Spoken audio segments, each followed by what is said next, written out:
আজ আন্তর্জাতিক নারী দিবস। এই বছরের প্রতিপাদ্য অধিকার, সমতা, ক্ষমতায়ন, নারী ও কন্যার উন্নয়ন। জাতিসংঘের নারী বিষয়ক সংস্থা UN উইমেনের প্রতিবেদন বলছে, গত বছর বিশ্বের 1/4 দেশের নারীর অধিকার খর্ব হয়েছে। এদিকে গত এক দশকে বিশ্বে সংঘাতের শিকার নারীর সংখ্যা 50% বৃদ্ধি পেয়েছে। আরও জানাচ্ছেন জাবালুন নূর।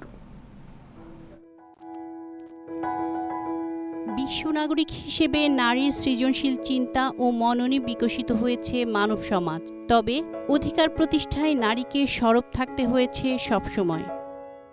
আন্তর্জাতিক নারী দিবসের শুরুটা হয় 1908 সালে, যখন একসাথে প্রায় 15,000 নারী শ্রমিক নিউ ইয়র্কের রাস্তায় নেমে আসে কর্মঘণ্টা কমানো, বেতন বৃদ্ধি ও ভোটের অধিকারের দাবিতে। পরে দিবসকে আন্তর্জাতিকভাবে পালনের চিন্তাটা মাথায় আসে আইনজীবী ও সমাজতান্ত্রিক কর্মী ক্লারা জেটকিনের। 1910 সালে কোপেনহেগেনে নারী শ্রমিকদের এক আন্তর্জাতিক সম্মেলনে 17টি দেশের 100 জন নারী সর্বসম্মতিক্রমে এই প্রস্তাব মেনে নেন। 1975 সালে জাতিসংঘ আনুষ্ঠানিকভাবে আন্তর্জাতিক নারী দিবস উদযাপন করে।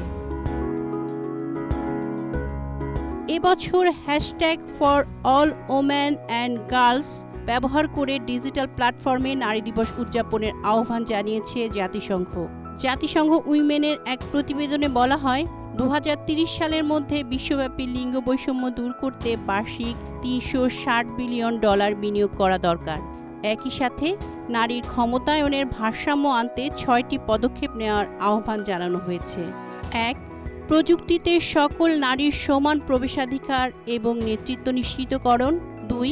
প্রায় 10 জনের মধ্যে 1 জন নারী চরম দারিদ্র্যের মধ্যে বাস করেন, যা দূর করতে 2035 সালের মধ্যে 30 কোটি কর্মসংস্থান তৈরি করা। 3. বিশ্বব্যাপী প্রতি 3 জনের মধ্যে 1 জন নারী সহিংসতার সম্মুখীন হন। নারীর প্রতি সহিংসতা বন্ধে জাতীয় আইন প্রণয়ন। 4. বিশ্বজুড়ে নারীর জীবনকে প্রভাবিত করে এমন সিদ্ধান্ত এখনও পুরুষের দ্বারা নেওয়া হয়, এজন্য সিদ্ধান্ত গ্রহণের পদে নারীর সংখ্যা বাড়ানো। 5. ফিলিস্তিন, সিরিয়া, লেবানন ও ইউক্রেন সহ বিশ্বজুড়ে সংঘাতে 60 কোটিরও বেশি নারী মানবেতর দিন কাটাচ্ছে। বিগত বছরে যুদ্ধকালীন যৌন সহিংসতা বেড়েছে 50%। সহিংসতার কারণে নারীর নিরাপত্তা নিয়ে উদ্বেগ প্রকাশ করা হয়। 6. গ্রামীণ ও আদিবাসী নারীদের জন্য জলবায়ু পরিবর্তন মোকাবেলায় পরিবেশ বান্ধব চাকরিতে বিনিয়োগ এবং মেয়েদের নেতৃত্বকে অগ্রাধিকার দেয়া।